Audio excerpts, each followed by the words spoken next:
Hello guys, कैसे हैं आप सब। स्वागत है आप सभी का एक बार फिर आपके अपने चैनल नॉलेज सिटी में।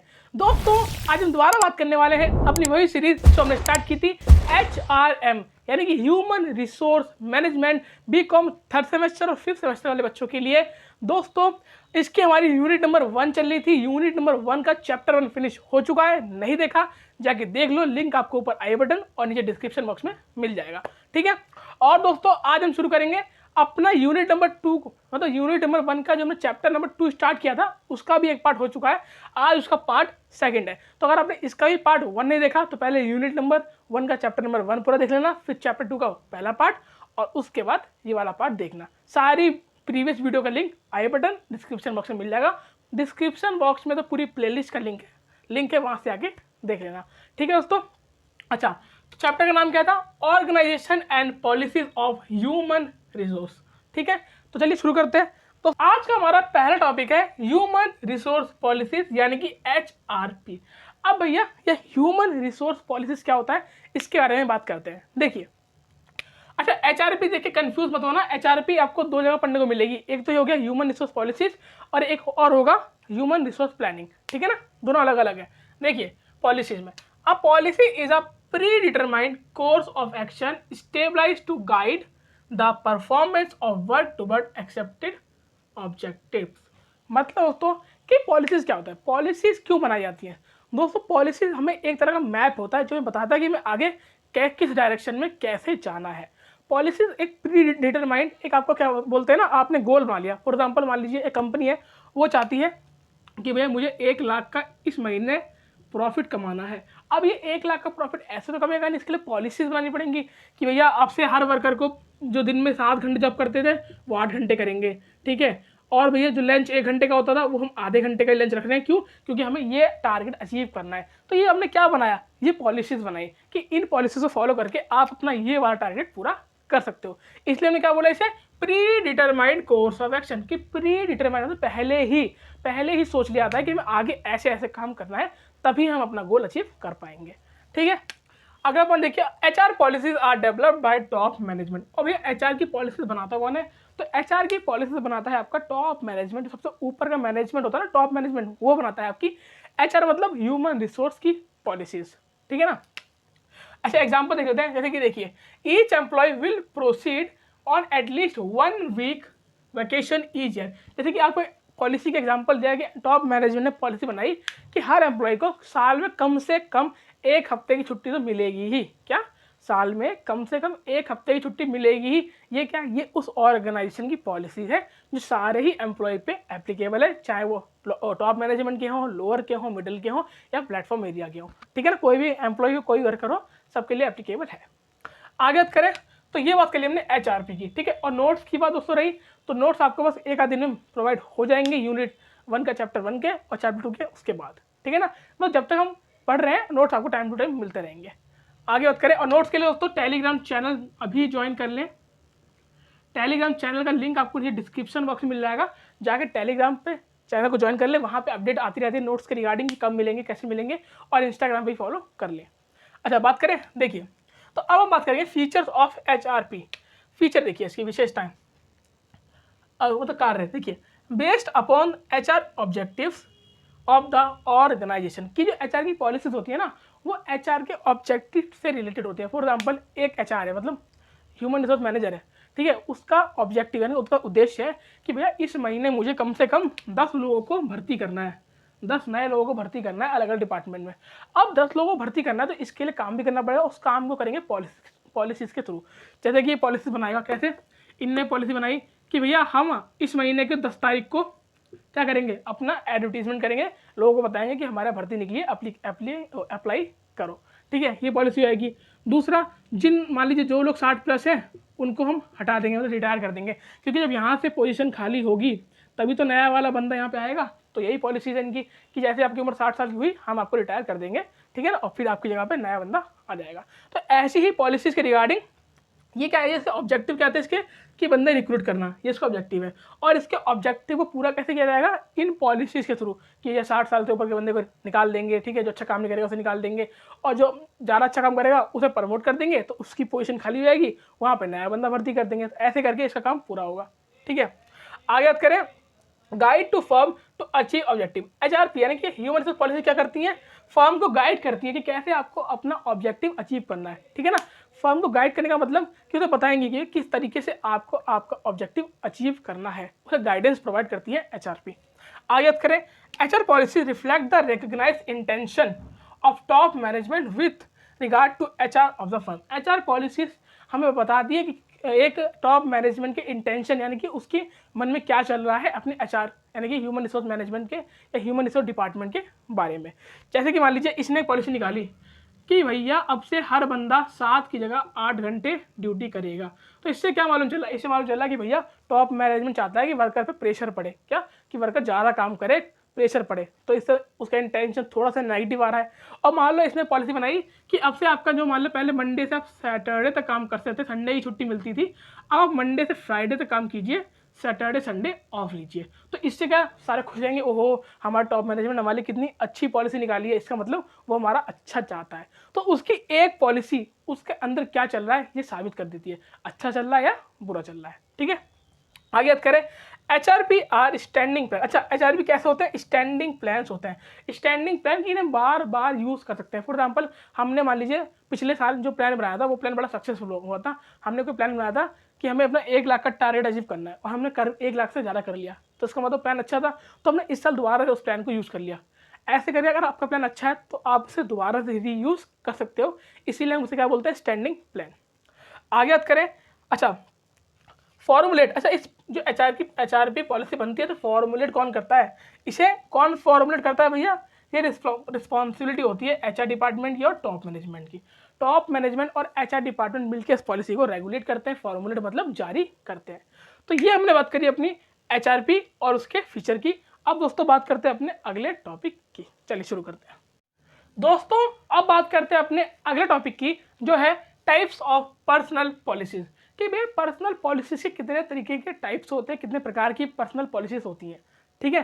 देखिए, ओरिजिनेटेड पॉलिसीज, सबसे पहली आपकी ओरिजिनेटेड पॉलिसीज जो कि स्टेबलाइज की जाती है टॉप मैनेजमेंट के द्वारा। कि कुछ पॉलिसीज होती है, बिजनेस बनता है ना, जब नया नया बिजनेस बनता है तभी वो पॉलिसी बना दी जाती हैं जो वहाँ के हेड होते हैं, ठीक है ना, उन्हें बोलते हैं ओरिजिनेटेड पॉलिसीज, जो आपको माननी ही है। माननी नहीं तो वैसे सारी पॉलिसीज है, लेकिन ये स्टार्टिंग की होती हैं। आगे बात करते हैं appealed policies, meet the requirement of certain peculiar situation. दोस्तों देखिए, आपको पता है एनवायरनमेंट कैसा है, एनवायरनमेंट अनसर्टेन है, टाइम अनसर्टेन है, मतलब कुछ नहीं पता आज क्या है, कल क्या हो, परसों क्या हो, किसी को नहीं पता। तो कुछ पॉलिसीज होती हैं जो अभी बना तो दी, काम भी चल रही है, लेकिन कभी कभार सिचुएशन ऐसी आ जाती है जिसके लिए आपने कोई पॉलिसी नहीं बना रखी होती। एग्जाम्पल, जैसे कि अभी बिल्कुल ताज़ा एग्जाम्पल है कोविड-19, कोरोना आया। पहले कोरोना से पहले क्या था, ज़्यादातर क्या मोस्टली सारे बिजनेस आपके ऑफलाइन थे कि ऑफिस जाओ, काम करो, शाम को घर आओ, कोई बिजनेस मोस्टली ऑनलाइन नहीं था, ठीक है।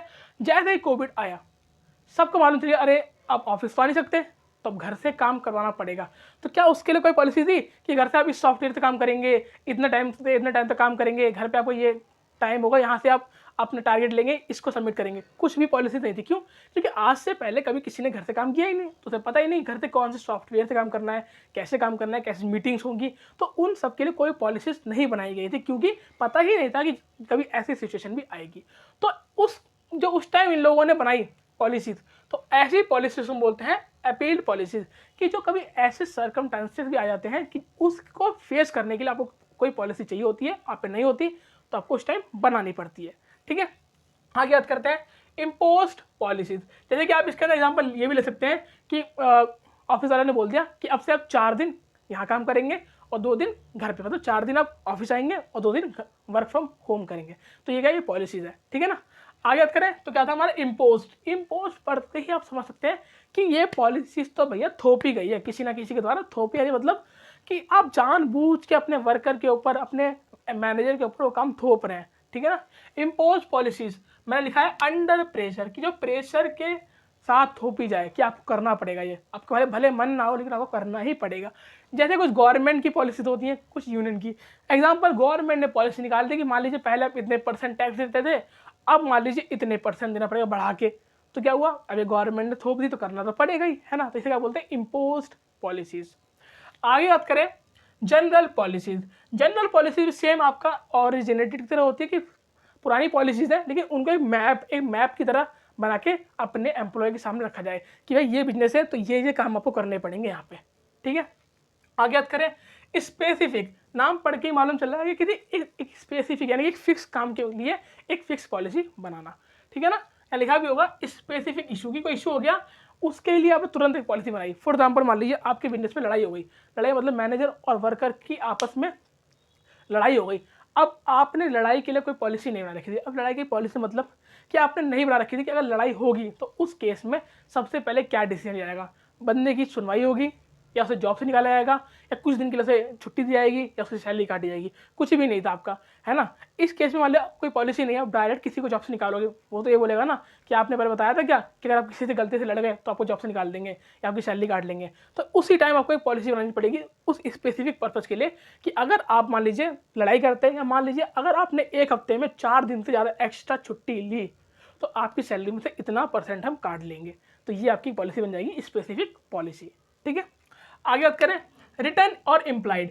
ड्रेस कोड सिंपल है कि हमारे ऑफिस का ड्रेस कोड क्या है, टॉकिंग टू कस्टमर, आपको कस्टमर से कैसे बात करनी है, बिहेव कैसे करना है, आपकी रिस्पॉन्सिबिलिटी क्या है, ये सब आपका आता है किसके अंदर, रिटर्न इम्प्लाइड पॉलिसी के अंदर। तो दोस्तों टाइप्स ऑफ पॉलिसी समझ में आया, आई होप आ गया होगा, है ना। आगे बात करते हैं, देखिए एडवांटेजेस ऑफ पर्सनल पॉलिसी। अब भैया इनके एडवांटेजेस क्या क्या होते हैं देखते हैं। डेलीगेशन, डेलीगेशन मतलब कि काम को बांटना, क्या काम को डेलीगेट करना, बांटना। अब दोस्तों देखिए अगर पहले से पॉलिसी बनी हुई है तो पॉलिसी में लिखा होगा कि मैनेजर की क्या क्या रिस्पॉन्सिबिलिटी है, क्या क्या पावर है। अगर एक मैनेजर को अपनी पावर पहले से पता होगी, अपनी रिस्पॉन्सिबिलिटी पहले से पता होगी तो उसे काम बांटने में आसानी होगी। मान लीजिए कोई नया मैनेजर आया, ठीक है, उसे मालूम चल गया कि अच्छा तो मेरी यही पावर है, अच्छा ये लोग मेरे अंडर में काम करते हैं, तो उसे पहले से पता है तो आराम से वो सबको अपना काम बांट सकता है कि भाई तुम ये वाला काम करो, तुम ये वाला करो। लेकिन अगर उसे पॉलिसीज नहीं पढ़ी, उसे नहीं पता, तो उसे काम बांटने में दिक्कत होगी, है ना, बार बार पूछना पड़ेगा अपने हेड से। इसीलिए पॉलिसी बना दी जाती है डेलीगेशन को, है ना, इसी एडवांटेज है। अगला बेटर कंट्रोल, पॉलिसीज आपको एक बेटर कंट्रोल देती हैं। पॉलिसीज बनी है तो उसके रिगार्डिंग आप काम करोगे तो क्या होगा, बेटर कंट्रोल होगा। आगे बात करें कॉन्फिडेंस, इससे क्या होता है, कॉन्फिडेंस भी बूस्ट होता है। मान लीजिए एक कंपनी ने अपनी पॉलिसी बनाई थी कि भैया हमें अभी बताया था ना कि अब सारे लोग 7 से 8 घंटे काम करेंगे, ठीक है, लंच हाफ डे का, क्यों, सिर्फ 1 महीने के लिए। क्यों, क्योंकि 1 महीने बाद हमारा एक बड़ा ऑर्डर आया, उसे पूरा करना है मान लीजिए 10 लाख रुपये का। कितने का, 10 लाख रुपये का। तो अगर ऐसे काम चलता रहा कि लोग 8 घंटे काम करने लग गए, लंच आधे घंटे का हो गया, तो क्या होगा, तो भैया गोल अचीव होने लगेगा धीरे धीरे। और जैसे गोल धीरे धीरे अचीव होने लगेगा तो ऑर्गेनाइजेशन भी खुश होगी, उसका कॉन्फिडेंस बढ़ेगा, अच्छा भाई हमारी पॉलिसी फ़ायदा दे रही है ना। आगे बात करें यूनिफॉर्मिटी, यूनिफॉर्मिटी का मतलब क्या है कि भैया आपस में सारे लोग मिलजुल के रहेंगे, है ना। एक अच्छा पॉलिसी, एक अच्छा आपको बोल सकते हैं कि एक अच्छी पॉलिसी, अच्छी गाइडेंस क्या करती है, लोगों को जोड़ के रखती है, साथ में जोड़ के रखेगी। तो उसके लिए उससे क्या होगा, ऑर्गेनाइजेशन को फ़ायदा मिलेगा, सारे लोग मिल के काम करेंगे, पूरी एफिशिएंसी से काम करेंगे, तो ऑर्गेनाइजेशन का गोल जल्दी अचीव होगा। आगे बात करें स्टैंडर्ड ऑफ एफिशिएंसी, एफिशिएंसी का स्टैंडर्ड बढ़ेगा, क्या, कुशलता। एफिशिएंसी मतलब क्या होता है, कुशलता, कि भैया जो बंदा पहले काम कर रहा था ज़्यादा अच्छे से काम करेगा। एग्जांपल, भैया मैनेजमेंट ने पॉलिसी नहीं निकाली कि भैया अब से आपको हफ्ते में सिर्फ मंडे से लेकर फ्राइडे तक ही वर्क करना है, बाकी 2 दिन आप छुट्टी रहें, सैटरडे संडे अच्छा अपने फैमिली के साथ एंजॉय करें, कोई वर्क लोड नहीं। तो इससे क्या होगा, इससे वर्कर खुश होगा, और वर्कर खुश होगा तो अच्छे से काम कर रखेगा, वो भाई इतने अच्छा हमारे लिए नियम निकाला गया है, अब तो और अच्छे से काम करेंगे, ठीक है ना। तो क्या होगा, उसकी एफिशिएंसी बढ़ेगी। आगे बात करें स्पीडी डिसीजन, और अभी अगर पॉलिसी होती है ना, डिसीजन लेने में आसानी होती है। फॉर एग्जाम्पल मैंने अभी आपको बताया किसी 2 बंदों के जो कॉन्फ्लिक्ट हो गया, तो मान लीजिए अब उस कॉन्फ्लिक्ट में हमें क्या डिसीजन लेना है, हम फटाफट अपनी पॉलिसी का रजिस्टर मंगाएंगे, देखेंगे अच्छा इस काम के लिए ये दंड बोल सकते हैं, है ना, ये दंड इसे देना चाहिए। तो पहले से पता होगा तो दिक्कत नहीं होगी, लेकिन अगर पहले से नहीं पता होगा तो बहुत दिक्कत होगी, है ना। तो इससे क्या होता है, डिसीजन लेने में आसानी रहती है। तो ये अभी बात करें दोस्तों एडवांटेजेस की, कि क्या क्या एडवांटेजेस है, क्या क्या फ़ायदा है पर्सनल पॉलिसीज़ के। अब हम आगे बात करते हैं दोस्तों, देखिए ऑब्स्टिकल्स। अब दोस्तों देखिए किसी चीज़ का कोई एडवांटेज, कोई फ़ायदा होता है तो नुकसान भी होते हैं, लोग विरोध भी करते हैं। तो क्या क्या आप कह सकते हैं विरोध, क्या क्या बाधाएं आती हैं पर्सनल पॉलिसी को रेगुलेट करने में, चलाने में, जारी करने में या अपनाने में? तो उन बाधाओं को पढ़ेंगे। पहली बाधा क्या है? Many times manager are reluctant to follow policy guideline. कभी कभी क्या होता है, मैनेजर खुद तो फॉलो कर नहीं पाते और लोगों को भी नहीं करा पाते। मान लीजिए मैनेजर खुद इतने पढ़े लिखे, कुछ इतने समझदार नहीं है कि लोगों से पॉलिसी को फॉलो करा पाएँ। क्या होता है, पॉलिसी ऐसी बना दी गई हो कि लोग फॉलो करना ना चाहते हो। पॉलिसी में लिखा हो कि भाई आपसे आपको 7 नहीं 9 घंटे काम करना है, तो लोग बोलेंगे सैलरी तो 7 घंटे की दे रहे हो, काम 9 घंटे की नहीं करेंगे, तो मैनेजर की बात नहीं मानेंगे, तो मैनेजर क्या करेगा, दिक्कत में आ जाएगा, है ना। आगे बात करें, कन्फ्लिक्ट इरप्ट। इससे क्या होगा, इससे आपस में कॉन्फ्लिक्ट होगा, आपस में लड़ाई झगड़ा होने के चांसेस बढ़ जाएंगे, क्योंकि वर्कर अपनी पॉलिसी का फॉलो करेगा नहीं, दिक्कत में मैनेजर आएगा, मैनेजर को जवाब देना है अपने टॉप मैनेजमेंट को। टॉप मैनेजमेंट ने तो मैनेजर से कहा था ना कि जाओ भाई सबको पॉलिसी बताओ। अब सब लोग पॉलिसी का फॉलो नहीं करेंगे, दिक्कत में कौन आएगा, मैनेजर आएगा, ठीक है ना।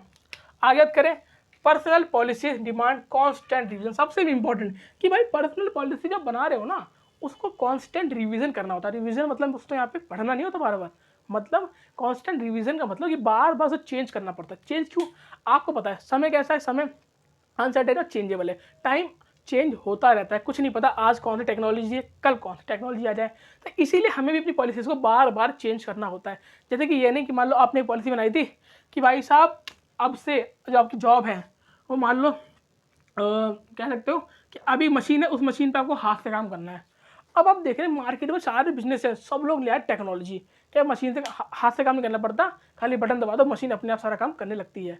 आप अभी भी उसी पर टिके हो कि हाथ से सारा काम करो, तो इससे क्या हुआ, इससे आपको टाइम की वेस्टेज हो रही है, इससे आपकी मैन पावर की एफिशिएंसी की वेस्टेज हो रही है, इससे आपकी क्वालिटी की वेस्टेज हो रही है, क्योंकि हाथ से बनाने में फिर वो क्वालिटी नहीं आएगी ना कि मशीन इतनी बढ़िया बढ़िया आ गई, अच्छा क्वालिटी का बना के देंगी, है ना। तो इससे क्या आपको नुकसान है, इसलिए आपको अपनी पॉलिसी चेंज करनी पड़ेगी कि भैया अब हाथ से नहीं, अब हम मशीन ला रहे हैं, धीरे धीरे मशीन सीखिए और मशीन से काम कीजिए, ठीक है ना।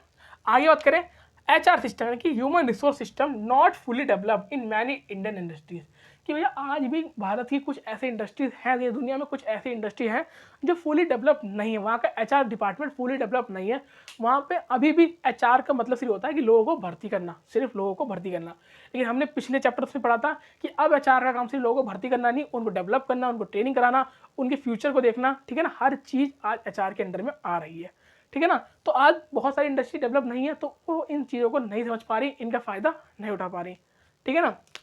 आगे बात करें, man power planning is a time consuming and expensive exercise. कि भैया मैन पावर जानते हो क्या होता है, वर्कर्स, लोग जो एक कंपनी में काम करते हैं, कि उनका एस्टिमेशन करना कि कितने लोग हमें चाहिए, फिर उनको रिक्रूट करना, मतलब इसमें बहुत सारा टाइम जाता है, बहुत सारा पैसा लगता है। और मान लीजिए आपने 10 लोगों को रिक्रूट किया, उन 10 में 4 लोगों ने 3 दिन बाद ही जॉब छोड़ दी, तो नुकसान किसका, आपका। क्यों? क्योंकि आपने एडवर्टीजमेंट में खर्चा किया, आपने उनकी इंटरव्यू पे खर्चा किया, आपने उनकी ट्रेनिंग में खर्चा किया, आपने मान लीजिए उन्हें और उनकी कुछ नॉलेज पे खर्चा किया, आपने इतना खर्चा किया और मिला क्या, 4 दिन बाद 4 लोगों ने जॉब छोड़ दी। तो इसमें क्या, ये बहुत ही ज़्यादा टाइम कंज्यूमिंग और एक्सपेंसिव है कि पता नहीं लोग टिकेंगे, क्या पता आपने उन पर इतना खर्चा किया और वो अगले दिन ही छोड़ के चले गए, है ना। इसीलिए दोस्तों ये हमने बात कर ली obstacles in administrating personnel policies. I hope आपको समझ में आ गया हो। आप चलते हैं अपने अगले टॉपिक पे। दोस्तों अब हम बात करेंगे अगले टॉपिक की, जो है कवरेज ऑफ पर्सनल पॉलिसीज। कि भैया पर्सनल पॉलिसीज बनाई जाती हैं, ये जो पर्सनल पॉलिसीज आप कह रहे हो ना, ये जो बनाई जाती है, इसमें क्या क्या शामिल होता है, क्या क्या इसके अंदर शामिल होता है। देखिए सबसे पहला आपको पता है, बिजनेस को अगर ग्रो करना है, लंबे समय के लिए चलते रहना है, तो अपने समाज, अपने सोसाइटी को भी ध्यान में रखना पड़ता है। क्योंकि जो भी वो काम कर रहा है उसके इर्द गिर्द कौन घूमती है, सोसाइटी। क्यों? जो लोग काम कर रहे हैं उसके अंडर वो भी सोसाइटी से आए, जो रॉ मटेरियल यूज़ करता है वो भी सोसाइटी से आता है ना। इसीलिए देखिए पहला सोशल रिस्पॉन्सिबिलिटी। सबसे पहले जो अपने डिसीजन के वो पेज में लिखता है, वो लिखता है अपनी सोशल रिस्पॉन्सिबिलिटी, कि समाज के प्रति उसके क्या क्या दायित्व है। देखिए पहला इक्विटी, कि जितने भी उसके बिजनेस में काम करते हैं लोग, चाहे वो किसी भी धर्म के हों, किसी भी कास्ट के, किसी भी रिलीजन, कुछ भी हो, उन सबको इक्वल राइट्स, इक्वल अधिकार, यानी कि बराबर अधिकार मिलने चाहिए, इक्वल राइट्स मिलने चाहिए। दूसरा कंसिडरेशन, कि कोई भी पॉलिसीज बनाए उनके रिगार्डिंग तो सोच के बनाए कि भैया उन्हें इससे कुछ ज़्यादा दिक्कत तो नहीं होगी, उनकी हेल्थ पे, उनके माइंड पे, उनकी फाइनेंशियल हेल्थ पे, है ना। हर चीज़ को देख के ही उनके रिगार्डिंग उसे पॉलिसी बनानी होती हैं। तीसरा क्वालिटी ऑफ वर्क लाइफ, कि जो लोग मेरे बिजनेस में काम कर रहे हैं, क्या वो क्वालिटी ऑफ वर्क कर रहे हैं, मतलब उन्हें अपने काम से कोई दुख तो नहीं है, कोई दिक्कत तो नहीं हो रही, अच्छे से काम कर रहे हैं, कोई परेशानी तो नहीं हो रही है ना। क्वालिटी ऑफ वर्क लाइफ कि जब तक काम करें अच्छे से करें, बिना किसी परेशानी करें, ये भी एक बिजनेस को सोचना पड़ता है कोई भी पॉलिसी बनाने से पहले। आगे बात करें दोस्तों, दूसरी होती है एम्प्लॉयमेंट पॉलिसी। अब वो बात करेगा अपने एम्प्लॉयमेंट पॉलिसी की कि अपने एम्प्लॉय मतलब अपने एम्प्लॉयज़ के लिए और एम्प्लॉयज़ के लिए कि कैसे लोगों को भर्ती करना है, कैसे ट्रेनिंग देनी है, कैसे डेवलपमेंट करना है, उनके इर्द गिर्द हर चीज़, ठीक है ना। उनकी सैलरी बोनस सब इसमें आ गया। अगला प्रमोशन। प्रमोशन में क्या कि अब उनको प्रमोट कैसे करेंगे, कोई अच्छा काम कर रहा है तो प्रमोशन की पॉलिसी कैसे प्रमोट करना है, कौन किसको कौन सी पोस्ट पे प्रमोट करना है ना। अगला डेवलपमेंट कि इनका डेवलपमेंट और बिजनेस का दोनों का डेवलपमेंट करना है। इनका डेवलपमेंट करेंगे तो बिजनेस का ऑटोमेटिक हो जाएगा। तो डेवलपमेंट की पॉलिसी बनानी पड़ती है कि किस हिसाब से हम फॉलो करेंगे अपनी डेवलपमेंट की पॉलिसी को, कहाँ से पैसा लाएंगे, कैसे लगाएंगे, है ना। आगे रिलेशन कि भैया एक इंसान का यहाँ बिजनेस के अंदर दूसरे इंसान से क्या रिलेशन होगा, मतलब कौन सुपीरियर कौन सबॉर्डिनेट, कौन ऊपर पोस्ट पे कौन नीचे पोस्ट पे, क्या रिलेशन होगा उनका, ये भी पहले से ही लिख दिया जाता है कि एक सबॉर्डिनेट और सुपीरियर के बीच में रिलेशन कैसा होगा। आगे बात करें बस 5 है ना, हाँ 5 पॉइंट ये हमारे हो गए, ठीक है। आगे टॉपिक की बात करें फॉर्मुलेटिंग द पर्सनल पॉलिसीज। अब ये पर्सनल पॉलिसीज फॉर्मुलेट कैसे करते हैं, देखिए सबसे पहले क्या होगा, आइडेंटिफाइंग द नीड। सबसे पहले नीड्स का पता लगाया जाएगा कि भैया बिजनेस के अंदर नीड्स किस चीज़ की है, ठीक है ना। जो ऑनर है, मान लीजिए टॉप मैनेजमेंट है, वो अपने मैनेजर्स को भेजेगा कि जाओ पता लगाओ कि इस समय बिजनेस में किस चीज़ की नीड है। उस नीड को पता किया जाएगा कि अच्छा भाई इस चीज़ की नीड है, फिर उस नीड के हिसाब से डेटा को कलेक्ट किया जाएगा। फॉर एग्जाम्पल मान लीजिए नीड है ना, समझ लीजिए सैनिटेशन यानी कि सफाई से रिलेटेड है कि मैनेजर ने ऑब्जर्व किया कि यहाँ ना सफाई नहीं होती, वर्कर होते हैं कोई मान लीजिए बीड़ी पी रहे हैं, गुटखा खा रहे हैं, कुछ भी खा पी रहे हैं तो यहीं वहाँ फेंक देते हैं, डस्टबिन में नहीं फेंकते। तो एक सैनिटेशन से रिलेटेड मान लीजिए प्रॉब्लम इन्होंने पता लगाई, फिर उसके हिसाब से डेटा कलेक्ट किया जाएगा कि ये पता लगा किस किस डिपार्टमेंट में बिजनेस की ज़्यादा गंदगी फैलती है, कौन कौन लोग फैला रहे हैं, ठीक है। तो क्या करा, अब हमने यहाँ से डेटा का पता लगाया। उसके बाद स्पेसिफाइंग अल्टरनेटिव। अब डेटा मालूम चल गया कि अच्छा इसी डिपार्टमेंट में ज़्यादा गंदगी हो रही है। अब उसके बाद हम अल्टरनेट तैयार करेंगे। अल्टरनेट मतलब कि किस किस तरीके से सफाई करवा सकते हैं, किस किस तरीके से कौन कौन सी पॉलिसी को इम्प्लीमेंट करके लोगों को जागरूक कर सकते हैं कि यहाँ भी सफाई रखें, घर में भी रखें और समाज में भी रखें, ठीक है ना। तो इसके क्या करा हम लोगों ने, अल्टरनेटिव का पता लगाया। उसके बाद कम्युनिकेटिंग द पॉलिसीज़, उसके हमने अल्टरनेटिव पॉलिसी बनाई और उन पॉलिसीज़ को सारे डिपार्टमेंट के हेड से कम्युनिकेट किया कि भैया ये हमने पॉलिसी बनाई है, अगर आपको इसमें कोई दिक्कत दिखती है तो बताइए, अपना फीडबैक दीजिए, हम उसको इम्प्रूव करने के बाद इसे जारी कर देंगे। तो लोगों ने अपने फीडबैक दिए, उसने बताया कि क्या अच्छा क्या बुरा है। उसके बाद इवेल्युएट, तुलना की गई, मान लीजिए 4-5 प्लान तैयार किए कि देखिए भाई 4 पॉलिसीज़ हैं, आप सबको दिखाई जा रही हैं, आप सब इन चारों को देखिए कौन सी बेस्ट है बताइए। तो चारों को देखा गया, मान लीजिए चारों को देखने के लोगों ने कहा ये तो सही नहीं है, ये तो ठीक है कि जो गंदगी फैलाएगा उस पर तुरंत फाइन लगाया जाएगा, क्योंकि कैमरा लगा हुआ ऊपर फाइन लगाया जाएगा। और दूसरा भी ठीक है कि जो गंदगी फैलाएगा उसको 1 दिन की छुट्टी मिल जाएगी। छुट्टी का मतलब ये कि उसे रेस्ट मिल जाएगा। अब यहाँ रेस्ट का मतलब वो नहीं है कि ओहो मज़ा आ गया ना, उसके रेस्ट का मतलब क्या, पैसे कटेंगे उस दिन। क्या उस दिन के पैसे भी कटेंगे जिस दिन कूड़ा फैलाया, और अगले दिन जिस छुट्टी मिलेगी उस दिन के ही पैसे कटेंगे। तो दोनों केस पैसे कट रहे हैं और पैसे कटने से एम्प्लॉय डरता है तो वो कूड़ा नहीं फैलाएगा। तो ये दो पॉलिसी देखी गई, फिर इन दोनों में कंपैरिजन होगा, इवैल्यूएट होगा और जो बेस्ट होगी उस पर टिक लगा के इम्प्लीमेंट कर दिया जाएगा, ठीक है दोस्तों। तो ये बात के लिए हमने इवैल्यूएट कितना पॉलिसी की, ठीक है। अब हम अगले टॉपिक में बढ़ते हैं। अगला टॉपिक है हमारा पर्सनल स्ट्रैटेजीज। अब ये पर्सनल स्ट्रैटेजीज क्या होती हैं, स्ट्रैटेजीज देखते हैं। स्ट्रैटेजीज आर प्लान्स, स्ट्रैटेजी एक तरह का प्लान ही होता है made in the light of the plan of the competitor. कि भैया स्ट्रैटेजी भी एक प्लान ही होता है हमारा, लेकिन वो प्लान हम बनाते हैं अपने आप नहीं, दूसरे अपने कॉम्पिटिटर के प्लान को देख के, कैसा उसने ये प्लान बनाया तो उसको देख के हम प्लान बनाएंगे। फॉर एग्जाम्पल दो कंपनी है, दोनों कंपनी फ़ोन बनाती है, स्मार्टफोन मैन्युफैक्चरर है, मतलब एक मान लीजिए आपकी सैमसंग और एक मान लीजिए नोकिया। तो सैमसंग नोकिया को देखा कि अच्छा तो भैया नोकिया कीपैड के फ़ोन अपने जो नया निकालने वाला है, मतलब स्मार्टफोन नोकिया निकालने वाला है, वो निकालने वाला है मान लो 15,000 से स्टार्टिंग में, क्योंकि 15,000 एक ऐसा अमाउंट है कि मोस्टली हर लोग अफोर्ड कर लेते हैं, ठीक है ना। अब 15,000 का फ़ोन ये निकालने वाला, तो सैमसंग देख रहा है अच्छा ये 15 का निकाल रहा है, मतलब लोग ज़्यादा फ़ोन ले लेंगे इसका।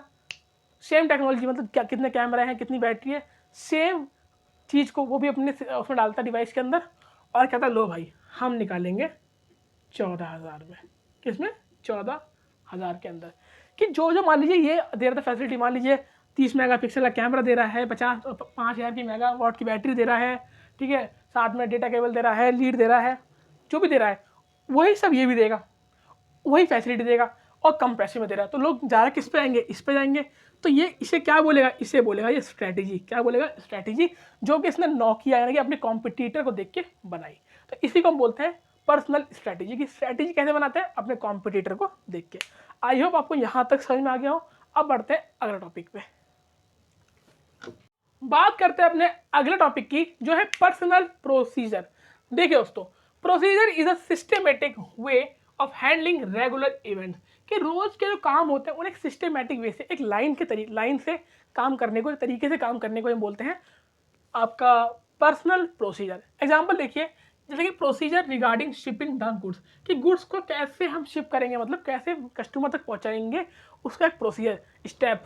जैसे एग्जाम्पल, आपने कभी ऑनलाइन कुछ ऑर्डर किया होगा तो लिख नहीं आता कि अभी आपका गुड पैक हो रहा है, इसके बाद आपकी नियर हमारे सेंटर होगा, वहाँ जाएगा, फिर वहाँ से हमारा डिलीवरी बॉय से पिक करेगा, उसके बाद आपके पास पहुँचेगा।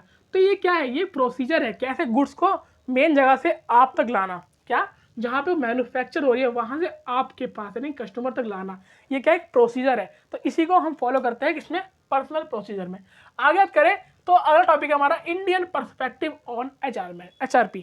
कि भैया जो हमारे इंडियन गवर्नमेंट बोल लीजिए कि हमारी सरकार है वो क्या चाहती है कि HRP जो भी आप पॉलिसी बनाते हैं अपने ह्यूमन रिसोर्स अपने वर्कर के लिए, उसमें क्या क्या होना चाहिए। देखिए, सबसे पहला एम्प्लॉय सेटिस्फैक्शन, एम्प्लॉय का मोटिवेशन, ठीक है, कि एम्प्लॉय का सेटिस्फैक्शन होना चाहिए कि आप जो भी पॉलिसी बना रहे हैं उससे आपका एम्प्लॉय सेटिस्फाई होना चाहिए, उसका मोटिवेशन हाई रहना चाहिए।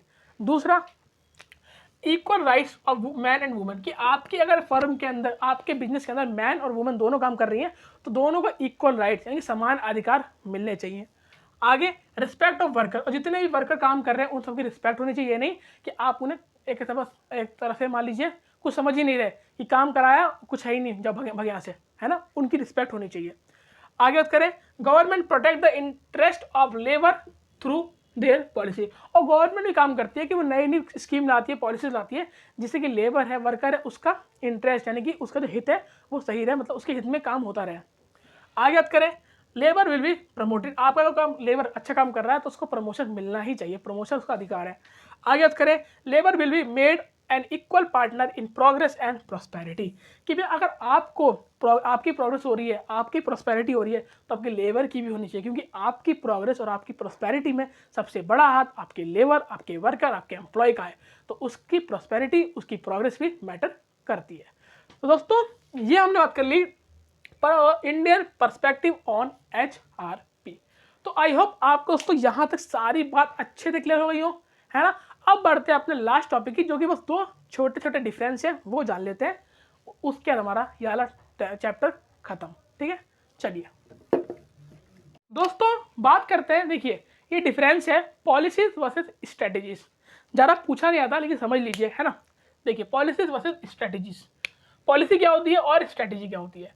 Guide to thinking and action, की पॉलिसी को बनाते हैं थिंकिंग और एक्शन, मतलब जो हमें गाइड कर सके कैसे सोचना है, कैसे उस सोच के अकॉर्डिंग एक्ट करना है, कैसे काम करना है, ठीक है। Strategies provide direction in which physical, technological and HR यानी कि ह्यूमन रिसोर्स डेप्लॉयड, कि भाई ये प्रोवाइड करते हैं कैसे हमें अपनी टेक्नोलॉजी को चेंज करना है, कैसे हमें अपना डायरेक्शन चेंज करनी है, फिजिकल और ह्यूमन रिसोर्स। क्योंकि मैंने आपको बताया था स्ट्रेटेजी का मतलब क्या होता है। स्ट्रेटेजी का मतलब होता है कि जैसे हमारे कॉम्पिटिटर ने चेंज किया अपनी चीज़ों को, वैसे हम भी चेंज करें और हम उससे ज़्यादा ऊपर जा सकें, उससे जल्दी ग्रो कर सकें, ठीक है ना। इसीलिए उसको देखते ही हम अपनी टेक्नोलॉजी चेंज करेंगे, हम अपनी ह्यूमन रिसोर्स चेंज करेंगे और अपना फिजिकल ये चेंज करेंगे, ठीक है। आगे बात करें, made to guide taking action, ये बनाई जाती है एक्शन लेने के लिए, ठीक है। Made by top management to give a sharp focus on objective, ये कब बनाई जाती है, जैसे ही आपके टॉप मैनेजमेंट ने देखा अच्छा हमारा कॉम्पिटिटर नोकिया ये नया फ़ोन निकाल रहा है इस फीचर के साथ और इतने कम प्राइस में, तो हमने फटाफट एक नया अपने ऑब्जेक्टिव पे फोकस डाला कि भैया ये हमारा ऑब्जेक्टिव है, हमें इससे पहले मार्केट में फ़ोन निकालना है और कम पैसों पे निकालना है, ठीक है ना। आगे बात करें, स्टैंडिंग प्लान, ये एक स्टैंडिंग प्लान है, बार बार यूज़ कर सकते हो, लेकिन ये एक सिंगल यूज़ प्लान है, इसे आप एक ही बार यूज़ कर सकते हो। आगे बात करें, ये सिचुएशन नोन, यहाँ पे क्या होती है ना, आप एक प्लान बना रहे हो, आपको पता है कि ये सिचुएशन है, उस हिसाब से आप प्लान बना रहे हो कि हमें पता है फ्यूचर में ये काम होंगे हमारे, उस हिसाब से प्लान पहले बना लिए। यहाँ पे अननोन, क्योंकि आपको पता ही नहीं कि कब क्या हो जाए, कब आपका कौन सा कॉम्पिटिटर मार्केट में क्या कर दे, और उसको देख के आपको भी करना है। तो आपको नहीं पता ना आपका कॉम्पिटिटर कब क्या चल दे, है ना। आगे बात करें, not originate because of competition. इसको हम इसलिए नहीं बनाते कि मार्केट में कंपटीशन है, ये तो अपने लिए बना रहे हैं कि अपने बिजनेस में कैसे काम करना है, लेकिन इसको हम बनाते हैं मार्केट में कंपटीशन देखते हुए कि अच्छा हमारे कॉम्पिटिटर ये कर रहे हैं तो हमें भी करना पड़ेगा। तो ये हमने बात कर लिया दोस्तों पॉलिसीज वर्सेस स्ट्रेटेजी, ठीक है। एक डिफरेंस और है आपका वो पॉलिसी और प्रोसीजर का, वो जब मैं आपको नोट्स समझाऊंगा ना, हाँ नोट्स आपको समझाए भी जाएंगे दोस्तों, यहाँ से आपको नोट्स मिलेंगे नहीं, जैसे ही नोट्स प्रोवाइड होंगे पहले देने से पहले मैं समझाऊंगा खुद आपको क्लास में आके, उसके बाद आपको नोट्स मिल जाएंगे, ठीक है। तो जब नोट्स समझाऊंगा तभी वो छोटा सा डिफरेंस बता दूंगा। बाकी आज यहाँ पे आपका कंप्लीटली चैप्टर खत्म हो गया, सारे इंपॉर्टेंट टॉपिक्स फिनिश हो गए। यहाँ हमने चैप्टर 2 यूनिट नंबर 1 का चैप्टर 2 खत्म कर लिया। आई होप आपको पूरी क्लास अच्छे से समझ में आई होगी। कोई डाउट हो कमेंट बॉक्स में पूछ लेना, नहीं तो इंस्टाग्राम का लिंक है ही, टेलीग्राम का लिंक है, वहाँ फॉलो कर लीजिए, वहाँ भी अपने डाउट्स पूछ सकते हैं, ठीक है दोस्तों। अब मिलता हूँ आपको नेक्स्ट क्लास में अपने अगले चैप्टर के साथ, तब तक के लिए गुड बाय।